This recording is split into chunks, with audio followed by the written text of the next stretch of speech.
The Story of the Windlenot Museum, Chapter 5, Researching the Enemy. Michael McNeil couldn't believe all the things in the main hall. It was amazing. He noticed a dry fountain near the back next to a door. Across from it, he noticed 5 animal heads. In the middle of the hall was a long glass case with many items in it. He noticed a door and a sunken recess in what looked like a pyramid. As they all walked into the room, he heard Carl snap another picture.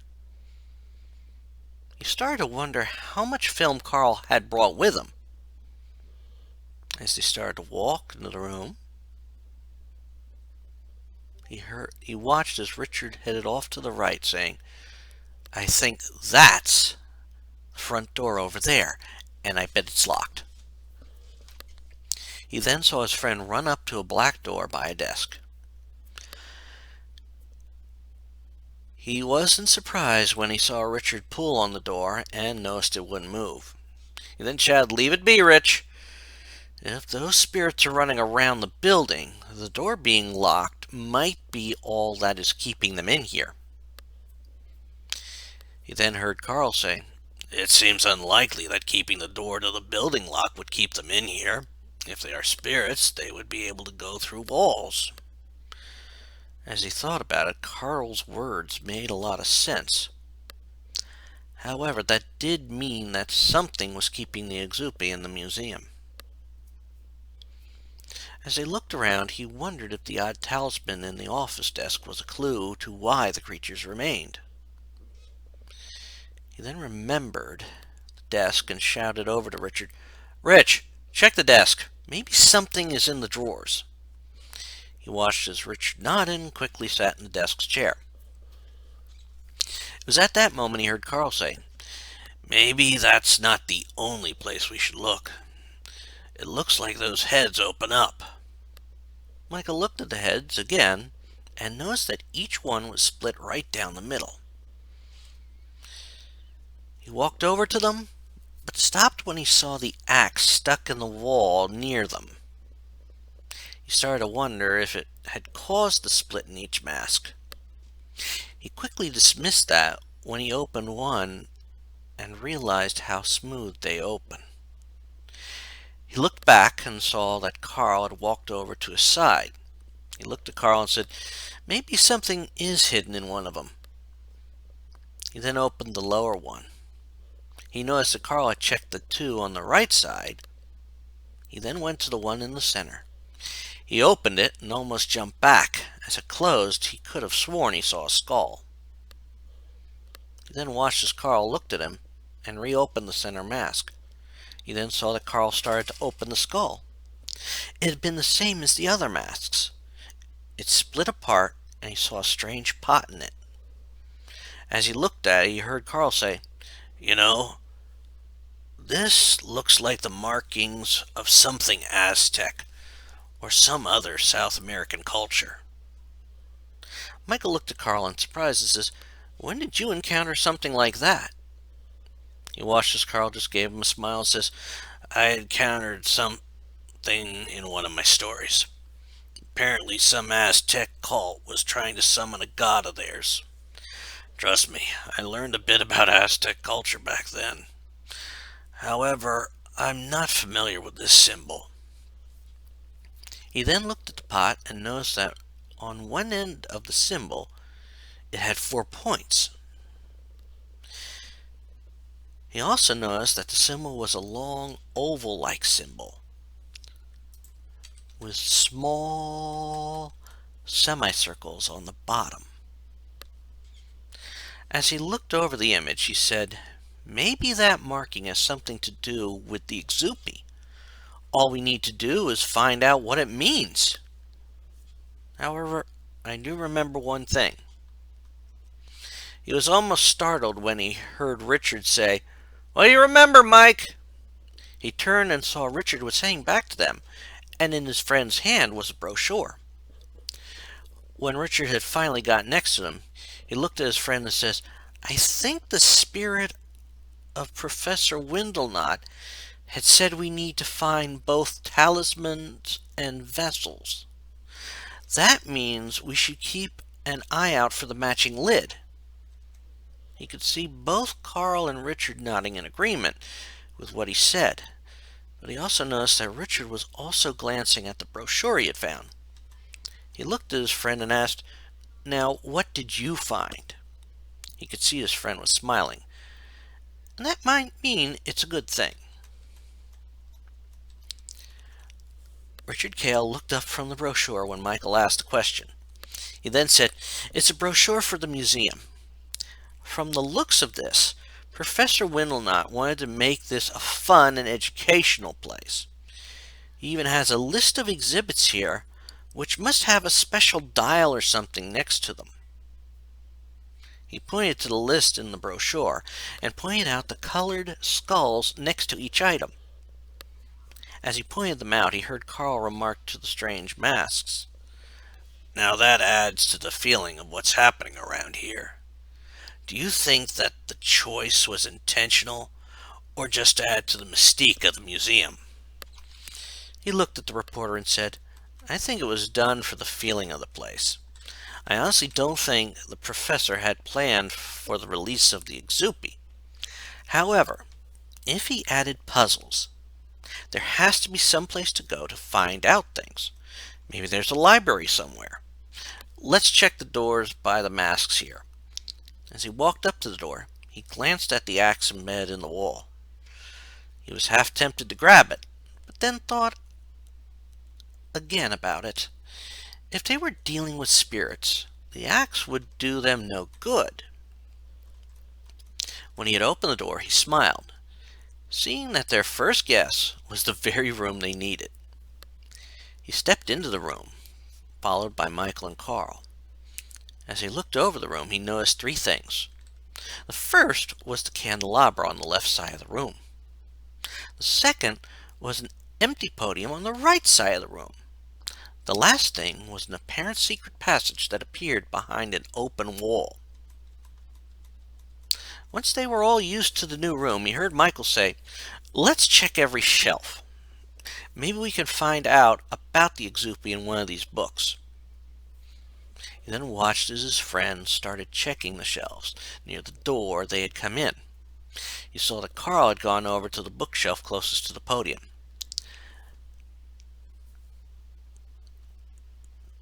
That left him with the shelf near the candelabra.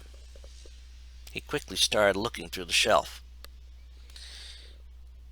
As he looked through the books, he felt as if the candelabra was watching him. He wasn't sure why he had that feeling, but he hoped it was unfounded. He then pulled out one book. From its cover, he could tell it was a book about unexplained items in history. The book had opened to a few pages with pictographs about aliens and UFOs on it. He copied them down and then went to the next book. It was a blue book with mythology about the stars in it. He noticed that the book opened to the stories about the gods the inner planets were named after. Before he moved on, he said, "Find anything yet?" He heard Michael say, "Only that the podium must have been for the book the professor was holding. It even has its title on it. Did you find anything, Carl?" He glanced over at the reporter, who seemed to be eyeing the top shelf. Something told him that Carl must have seen something high on the shelf. "Well, I think I see something, but I'm going to need help reaching it. Mike, can you move that ladder over and spot me while I climb up?" He watched as his friend helped the reporter. He returned his attention to the books and came across a book of South American pictographs. He quickly opened the book and shouted, "I think I found something to help us." It's a book full of pictographs. One looked like the one that was on the pot we found Windlenot's spirit in.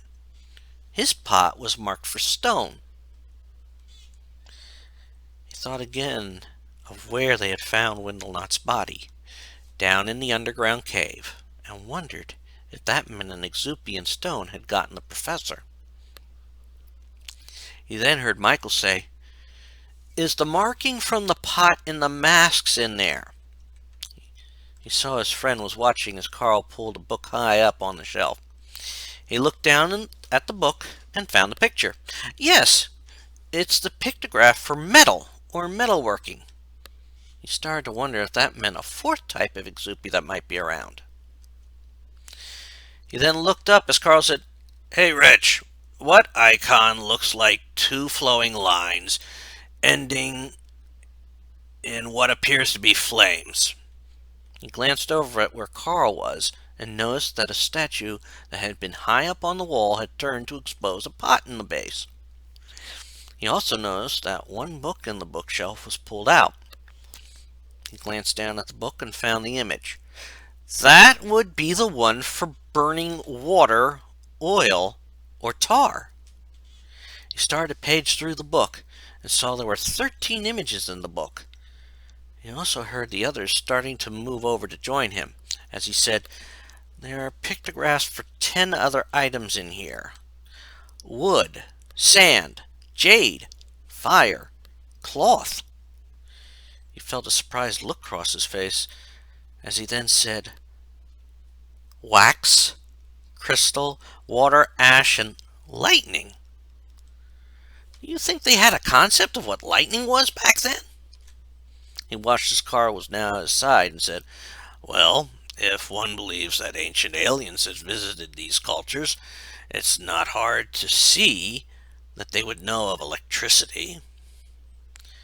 Richard wanted to scoff at that, but decided to keep his opinions to himself. The exupi was strange enough, and surviving them was more important. He then noticed that Michael was also looking at one of the books he hadn't reached yet. He watched as his friend pulled out the book and then said, "This book has the same symbol on it that Professor Windlenot had etched into the floor where we found his body. Maybe this book can tell us about the exupi." He watched as Michael then opened the book and started to page through it. As he read, Michael could see a worried look crossing his friend's face. He looked at his friend and said, "Mike, what did you find out?" He watched as his friend looked at him and said, "This book says what they are. Apparently, some ancient deity sent the exupi out to kill people. I'm guessing the leader of the tribe found out how to capture them in many vessels. Each vessel has an element that the spirits are now bound to. I think all the pots we are finding held the exupi. The book even says that at this time there are 13. He then heard Carl say, "Wait a minute. If there are 13 in total, and 2 teenagers and the professor were claimed by 1 exupi each." He saw Carl was thinking about the whole situation. The same thoughts were running through his mind. He knew they were all going to come to the same conclusion. He then watched as Carl looked at them and said, "That means there are about 10 exupi left. And I think we know what 4 of them are." He wanted to know how Carl came to that conclusion, but also wanted to get out of the library. He started for the rear door and says, "Why don't you tell us which ones we know are here once we leave the room? Maybe there are some things in this hallway back here." He then stepped into the rear hallway and was surprised at the somewhat futuristic feel the hall had. He also noticed that along the floor were various items scattered about. He wondered if they had found where one of the teens had run.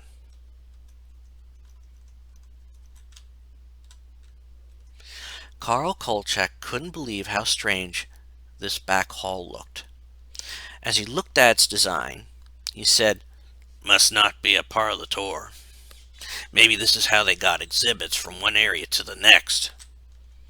He then started to walk to the left and said, "Anyhow, we already know about 4 of the exupi that are here.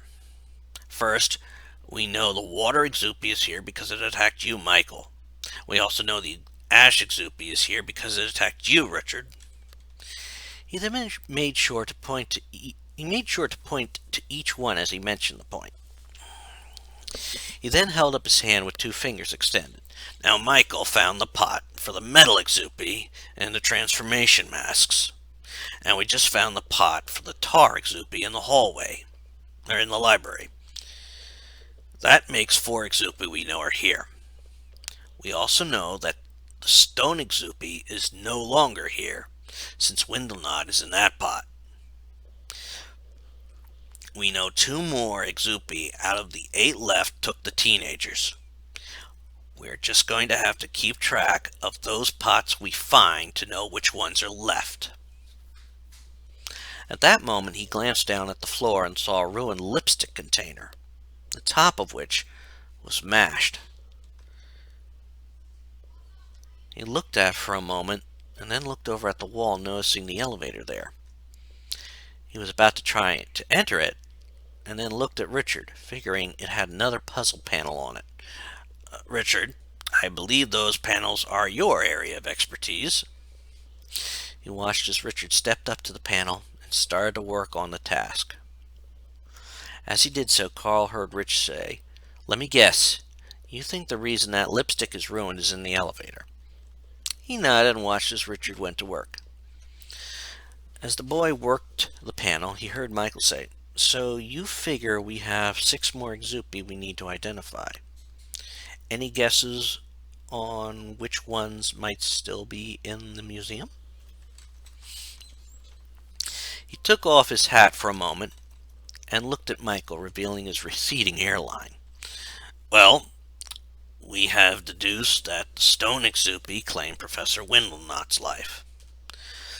I'm guessing that the 2 other exupi who claim the 2 other teens are most likely hard to avoid.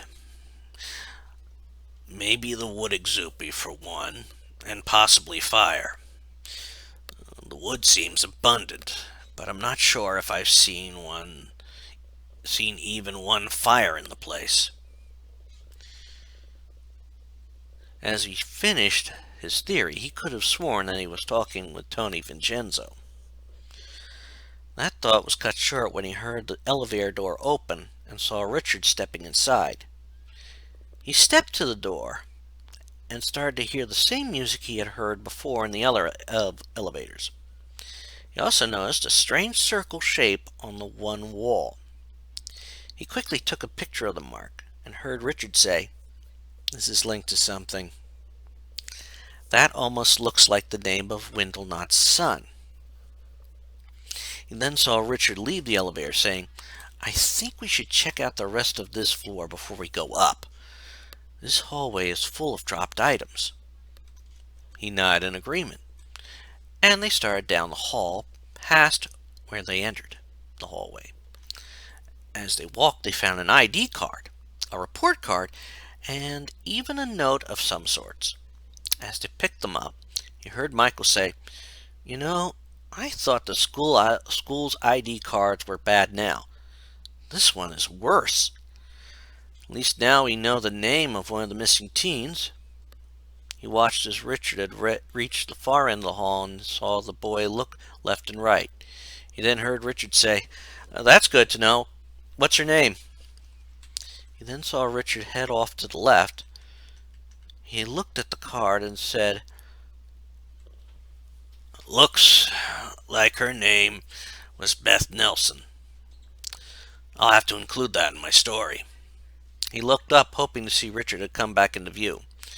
When he didn't see the boy, he shouted, "Richard, are you all right?" He was relieved to hear Richard shout, "I'm fine. I found Beth's purse down the steps here." That was news to him. He went to the end of the hall and noticed that there were steps down the left path. The right path appeared to end in a dead end. He then looked down the steps to see Richard kneeling over a purse and holding an address book in his hands. When they reached him, he heard Michael shout, "Rich, don't run off alone. With those exupi running around, that could be dangerous. What if one of those things attacked you? You might have been a sitting duck." He watched as Richard got up and says, "Every move we make is going to be dangerous, Mike. However, we can use our senses to help us survive. Remember the last two Exupi attacks? They were preceded by a sound that was out of place. Right now, there are no sounds. Carl thought about what the boy said, and then said, "He's right. Before the ash Exupi attacked, Richard heard a sound like bellows. When the water Exupi attacked, we heard bubbling water. The sound precedes each Exupi attack. I don't hear any unusual sounds here." He then heard Richard say, "My point exactly. We can move about in a group, or even alone. If you think we should stay as a group, fine. However, we should remember what sounds would mean an Exupi is around. We should also take note of anything that seems unusual, like this diagram." It was then Carl noticed that the address book was open to a diagram of an image, and the words "Red Door" under it. Carl looked at the image and said, "Maybe it's a clue to something else in the museum. Copy it down, and we'll look for it. Now, shall we see what's down the steps?" He watched as Michael shook his head and said, "I'm not sure. Might be very risky right now. I still don't think we should be out of each other's sight." Carl had to agree with that. He knew that some of his own adventures had put him alone and in harm's way more times than he'd like to remember. He then had an idea. He looked at Michael and said, "How about this? We both go to the bottom of the stairs. You stay there, and I'll head to the end of the hallway. I'll see what's at the end of the hall, and come back and tell you what I found. Then we head back to the main hall of the museum." He saw Michael nod in approval. They then headed down the steps, and Michael took his spot, as he continued to the end of the hall. As he had figured, at the end of the hall was a door, marked for authorized personnel only. He returned to Michael, and then headed back up the steps. As they reached Richard, he saw the boy get up and fall in step. Just before they reached the library, he heard Michael say, "What was down there, Carl?" As he walked into the library, he said, "Authorized personnel only. I'm guessing it was the power room, since the sign for high voltage was on the door. We may have to check that room out later. I don't think we should go any place more riskier than this right now." As he finished saying that, he was aware of a sound. It was like the sound of a lot of wax melting. He then looked at Richard, who seemed to be staring at the candelabra. He realized what was coming just as an oozing figure emerged out of the candelabra.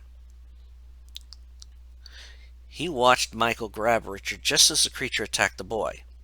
He quickly snapped a picture and then opened the door back to the main hall of the museum. He then heard Michael say, "Hurry before that thing tries to attack again." He watched as Michael pulled Richard out of the room and then exited the library, closing the door behind him. As they all caught their breath, Carl mentally added the wax Exupi to the list of ones they knew were in the museum. He also knew that Richard would want to capture that one personally.